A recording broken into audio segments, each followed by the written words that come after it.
in sports. We're down to the second last week of playing on the gridiron. Games are on top as well. Welcome to the NTV Sports Podcast with your host, Randy Silver, NTV Sports reporter. Folks, we have so much to go over today. Big Ten Media Day football, Las Vegas.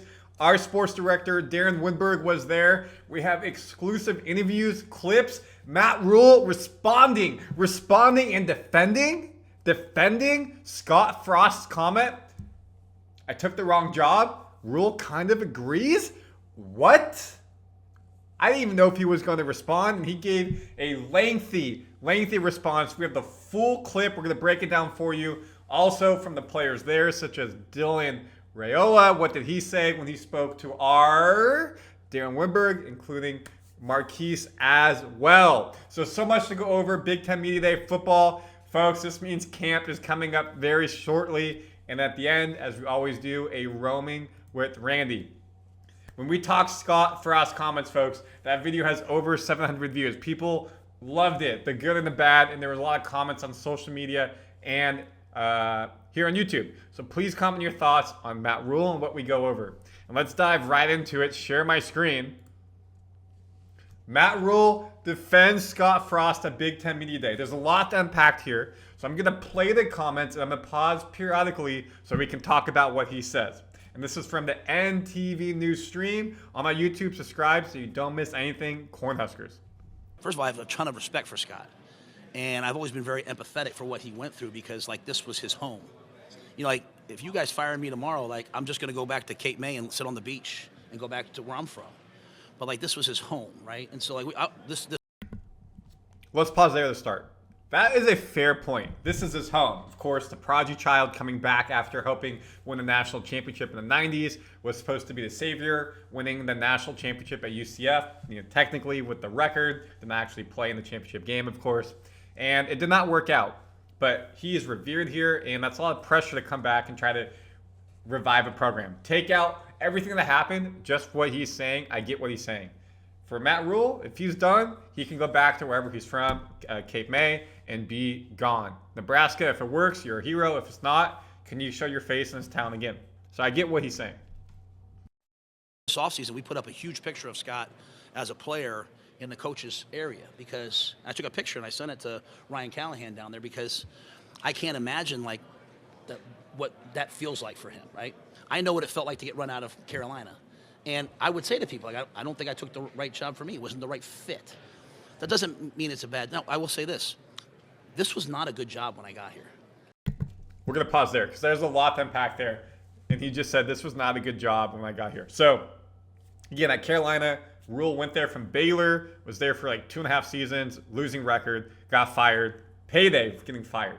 But you heard a lot of rumors about his coaching style in the NFL, working and not working, more not working, and his ability to be a leader for the NFL team didn't work.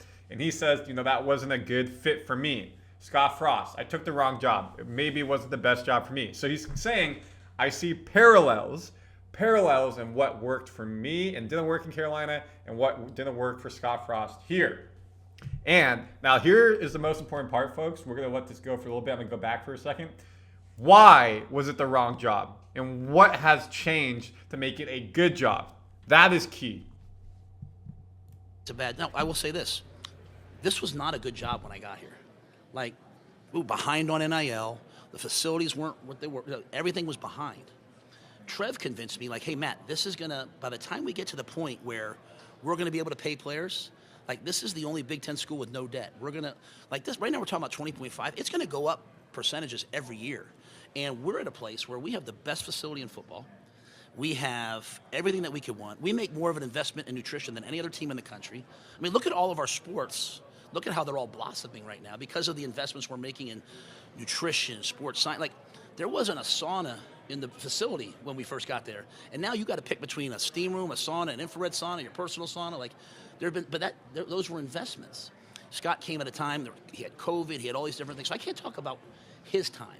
But what I can say was, this wasn't a good job. So let's unpack there. there's more money coming into Nebraska, or they're spending more money is a better way to say it in terms of the investments. Like, we all talk about player recovery nowadays. You see that. Having steam rooms, sauna, infrared allows them to either A, cut some weight if they need to. And we're talking not just football. We're talking wrestling. We're talking softball. We're talking swimming, whatever sport it may be. But of course, football is the cash cow. Secondly, having the facilities. The weight rooms have all been updated. They've been redoing the football field, new artificial turf. They've been updating the stadiums. Look at Haymarket Park, how beautiful that is. Look at the different facilities, track and field, soccer. It has used that investment and money coming in, but also having no debt as a program, as a school, allows them to invest. And you're seeing that, fair enough, in the results. I think we talked about this last week or 2 weeks ago. Nebraska as a program, the collective school, finished in the top 20. It's either top 20 or top 30. I want to say top 20 in rankings in terms of results, which was the best it's done in a decade. It's not a good job. But we've made it a good job, and we're about to make it a great job. This will be one of the best jobs in the country. And, like, that's why sometimes recruits will say, like, Coach, if you win, what are you going to do? I'm like, I'm gonna stay right here. Like, you know, the only thing I ever think about is getting a lake house in one of these lakes in Nebraska I keep hearing about. No one ever invites me to the lake, but, like, it wasn't. It wasn't a good job. We made it a great job. Excuse me. It wasn't a good job. We made it a good job. It's about to be a great job. I'm not leaving. And for recruits, that is massive. Massive. Who have we profiled on this podcast, on the YouTubes? Trey, number 3 QB in the class of 2027. That is how you get those types of kids that come to the program. Dylan switched from going to a Georgia school, I'm going to say University of Georgia, to Nebraska. You're building the program. They see the facilities. They see the momentum in the program. You get players doing peer recruiting. Coaches saying, I'm not leaving, I want to be here. That's how you build what you're building. But the thing is like, you walk in and everyone's like, well, that was Scott's fault. You know, in Carolina, said that was Matt's fault. But, like, good programs, like, it's everybody. So, like, why are we going to win now? We're going to win because of Troy. We're going to win because of Sean Pede. Like, if the Pedes don't do what they did in 1890 and the investment they made this spring, we're dead. Like, we're dead. Because these other schools, like, they have all of this. And so the investment the Pedes made, the investments we're about to make in this stadium. Now, I don't know what the stadium is, so don't ask me. And if you don't know the investments, 1890, the Pedes he's talking about, it's the NIL collective. And that's the new way that you're able to pay people. Of course, it's been like that the past couple of years. Now it's more formal. That's how they're paying athletes through that. And that then goes to the school as well to be able to make investments.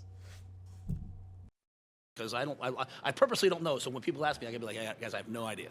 But I keep hearing about what the stadium's going to be.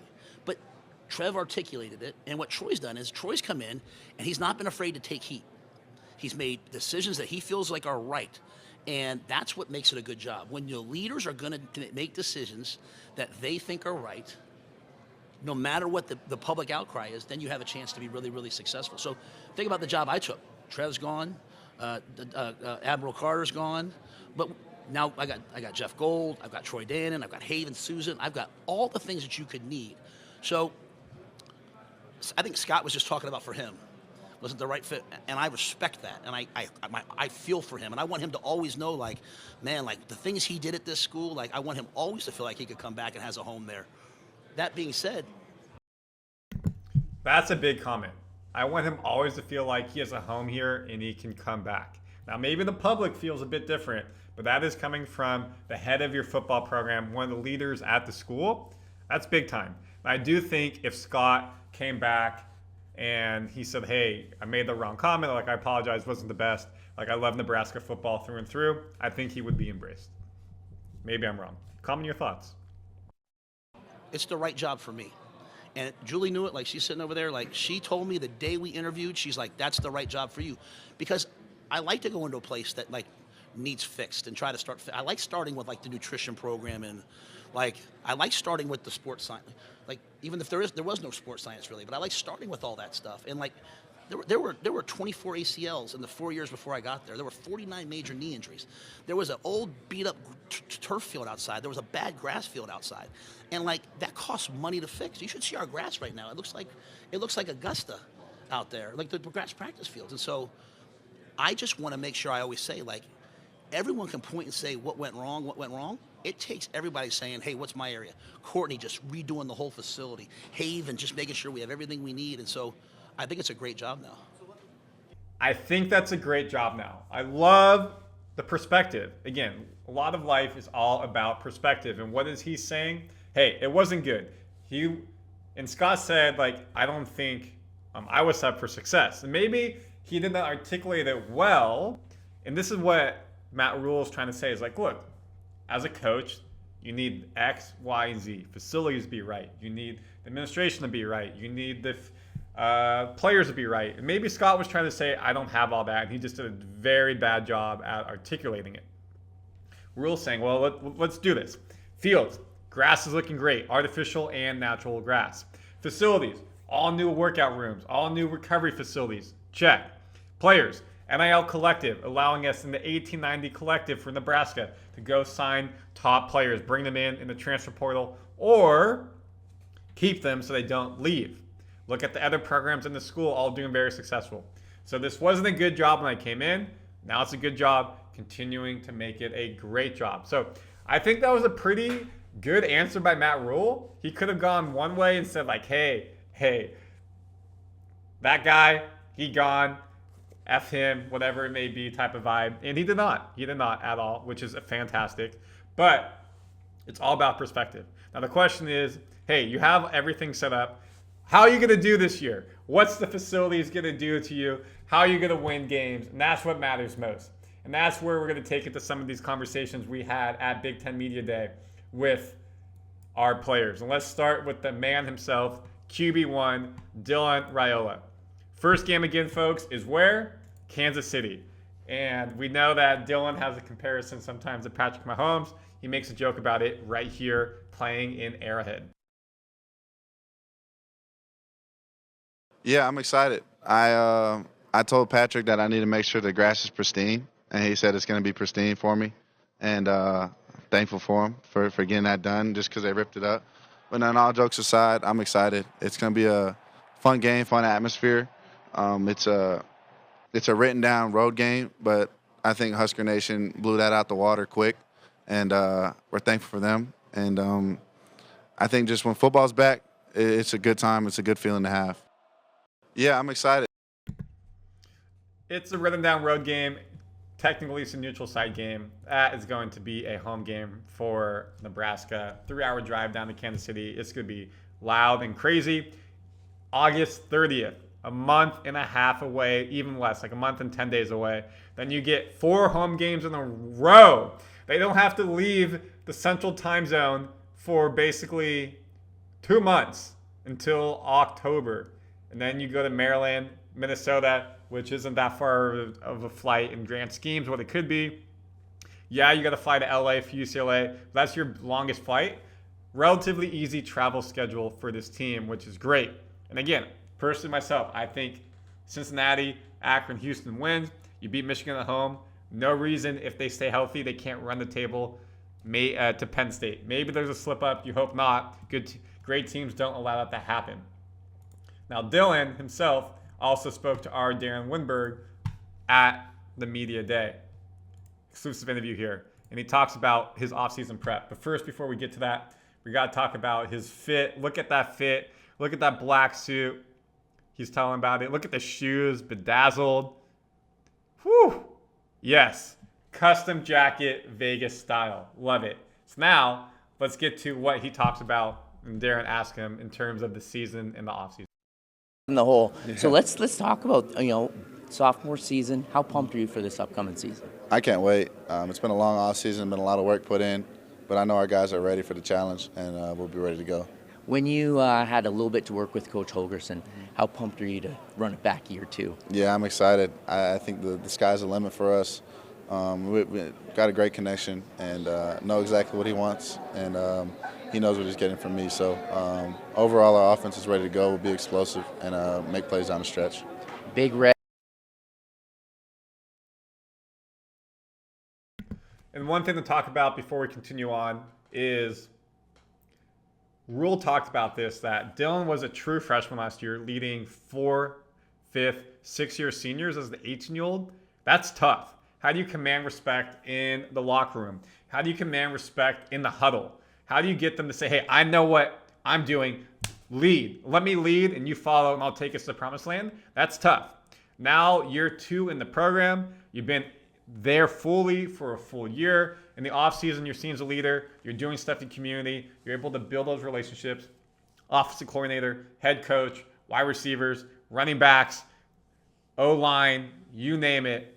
So he feels like he has more command of the offense. And Coach Rhule talked about that. He's seeing plays in practice as well. He's saying like, hey, I need to do a check down with the running back. I need the running back to go from the left side of my offense to the right side to pick up the C blitz coming from the outside. He has more command control, and when you're able to say stuff and do that with confidence, that gives the team confidence that you know what you're doing leading from the back.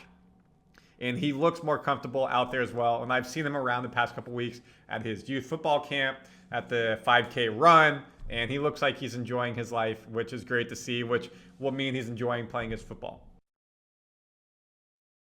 That is, it's trending up. Obviously, everyone knows about Coach Rhule in year 3. Mm-hmm. How are you able to facilitate that and make sure that comes to fruition? Yeah, I think you just take it day by day, game at a time, and at the end of the day, every game's going to be close. That's Big Ten football. It's the best conference. And so when it comes down to that, you got to make the winning play.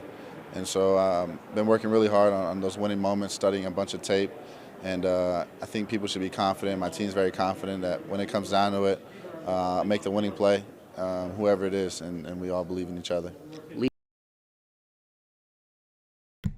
And the winning play is key. This is something that Matt Rhule talked about as well. Let me make myself big. Pinstripe Bowl. Winning plays to win games. Last year, lost too many close games. Think of Iowa on the field goal, the turnover to the field goal. Things like that. That is how you go from 9-10 win team to 6-7 win team, something like that.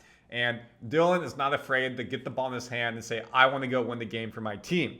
That is key because you want that player. And Rhule compared it in his press conference to MJ taking the final shot. Whoever in basketball, Kobe, RIP, taking the final shot. They want the ball in their hands because they know that they can handle the pressure and they can take you to the promised land and win the game. And Dylan has that confidence in him, which is great. And that's what you want out of your QB. Leadership is big, and you've always wanted that mantle. Mm-hmm. To be representing Big Red here as a sophomore, how special does that make you feel? Oh, I'm grateful. There's 125 other guys Coach Rhule could have chose, but to be here representing Nebraska football, I wouldn't be happier. You're getting loaded with media. Is there any other place like Nebraska? No, there's no place. There's no place like it. The community shows out. They show out at games. 403 consecutive sellouts is the only place in college football, so it's a special place. 403 consecutive sellouts. Big Red Nation, way to go.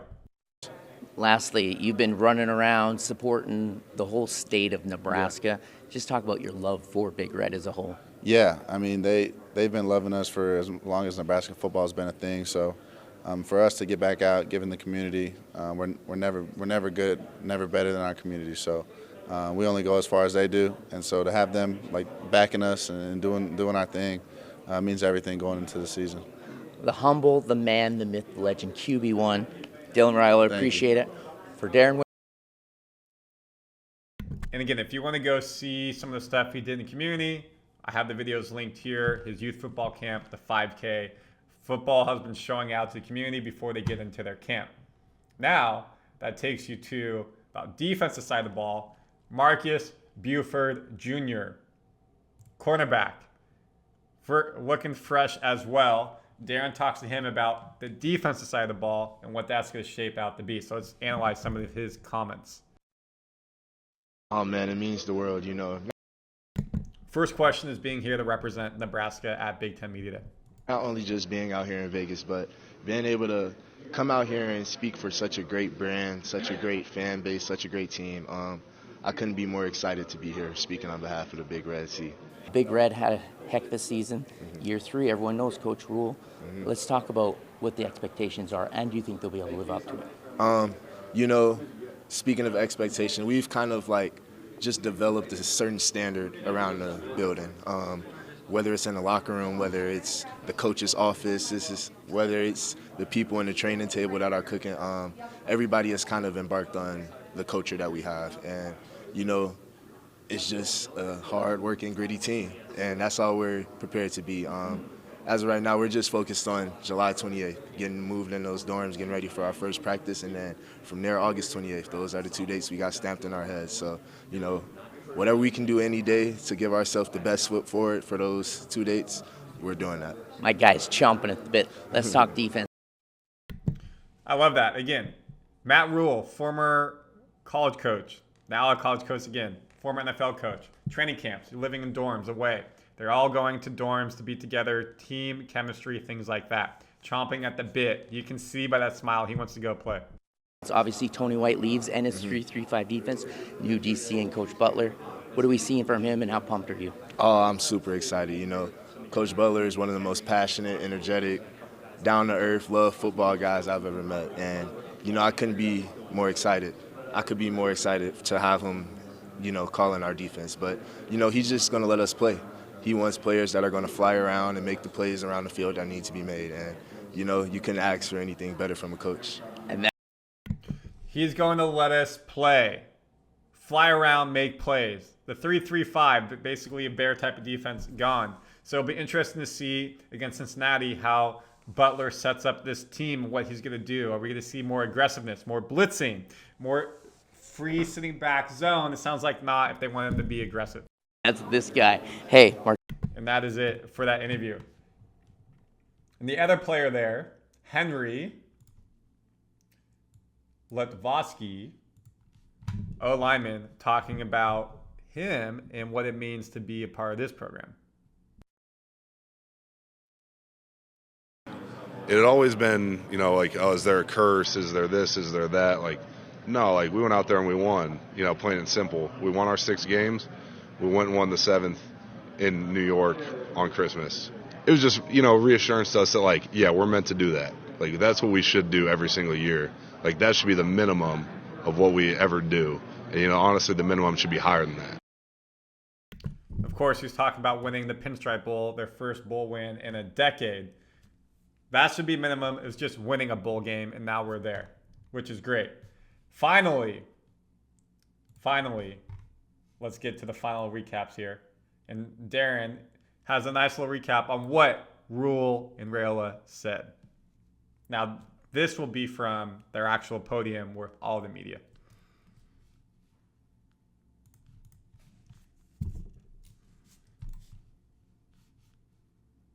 Which means double-digit wins. Does Coach feel any pressure? I don't feel pressure from anything other than I expect to do certain things, right? So, and I own the responsibility to do it. So it's not pressure though. It's just the expectation. It's the standard, right? So we didn't get to double-digit wins in the first year or the second year because we didn't have a team to do that.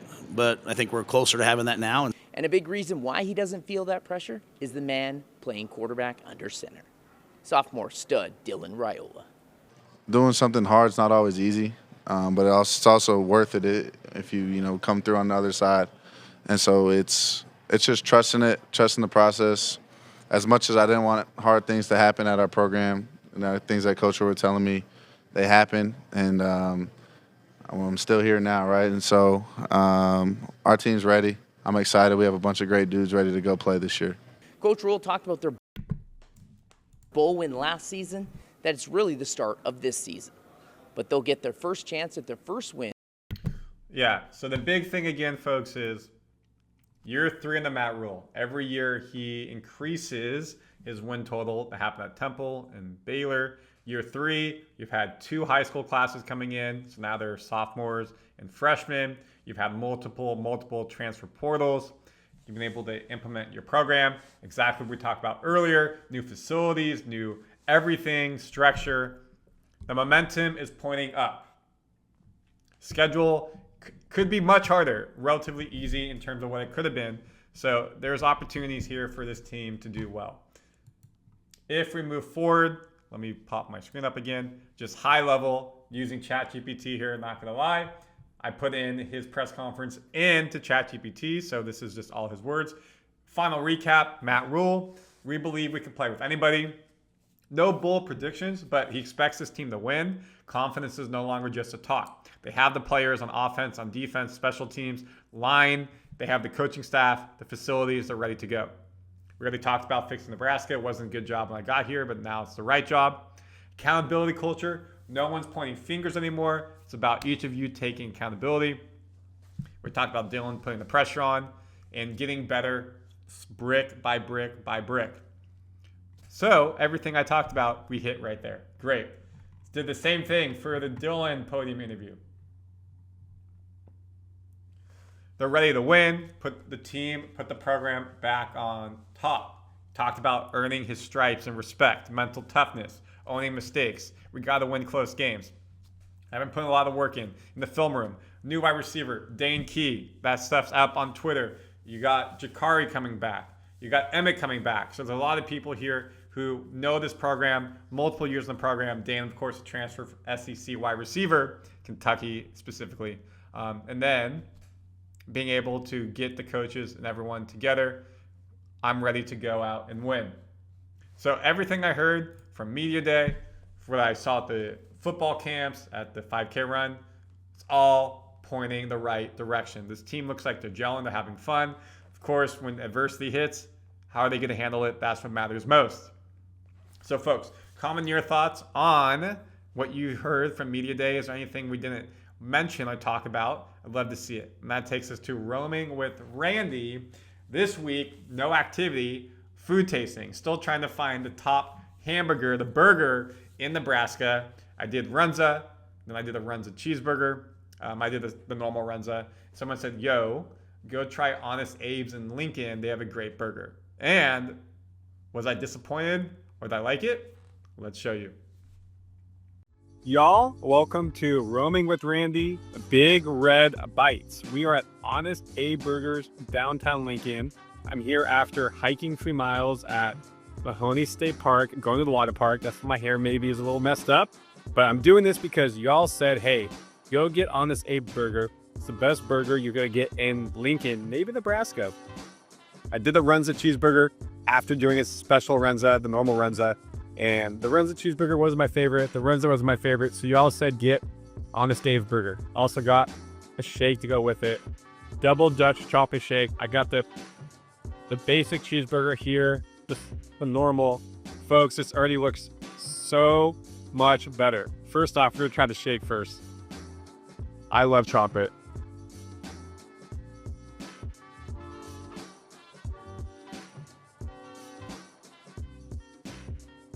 Yes, that's in the spot. It's been 95 out, water park. So I said on the runs, I like a crunch. When I say crunch on the cheeseburger, I want my bun to be a bit stiffer, not soggy. Oh my God, my hair from the water park. This looks aesthetically much more pleasing. You got ketchup, you got cheese, you got grilled onions on it. It feels like in your hand, it's nice and thick, freshly made. Time for the first bite. Normally I take a bite too big, so I'm gonna take it a bit smaller.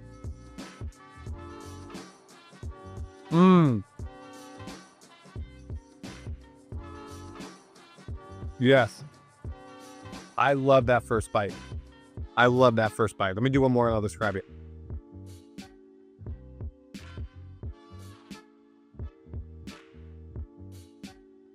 The romaine lettuce is very crunchy. The burger is nice and warm, staying together. Cooked well, medium. It's not cooked well, I mean, it's cooked very well. It is medium. The bun is not soggy.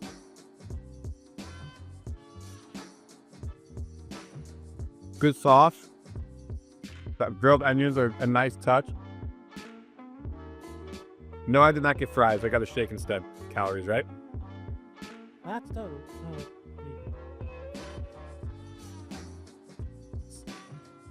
That's a great burger. If you want a burger,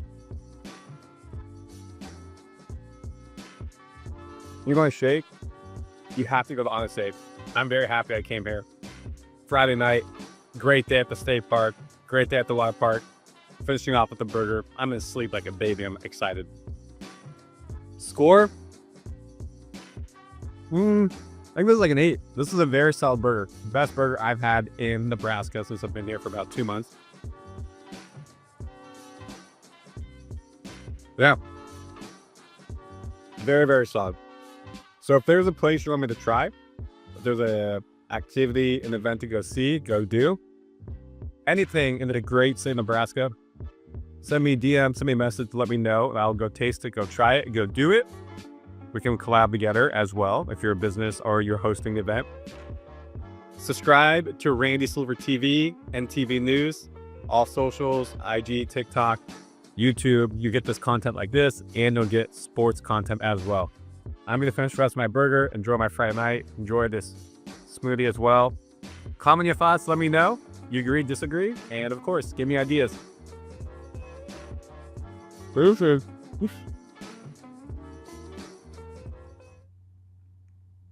It was a great burger, folks. I enjoyed it a lot. I've been back since then. I will continue to go back. And that milkshake was pretty good. Just like hopefully Big Red will be pretty good at football this year. They can get double-digit wins. They have a real shot to make the playoffs, especially when it comes down to the final 2 games of the season at Penn State, and then you host Iowa day after Thanksgiving on Black Friday. Comment your thoughts, folks. The next time that we talk, this will be July 30th, which means we're then in the month of August, basically, with volleyball coming back, their alumni game, their inter-squad scrimmage game. They start their big tournaments, and football, of course, coming back at Arrowhead in the same month. Let's go. Please like and subscribe. If there's something that we should talk about, let us know. We'll see you on the next episode of NTV Sports Podcast with your host, Randy Silver. In sports, we're down to the second last week of playing on the gridiron. Games are on top as well.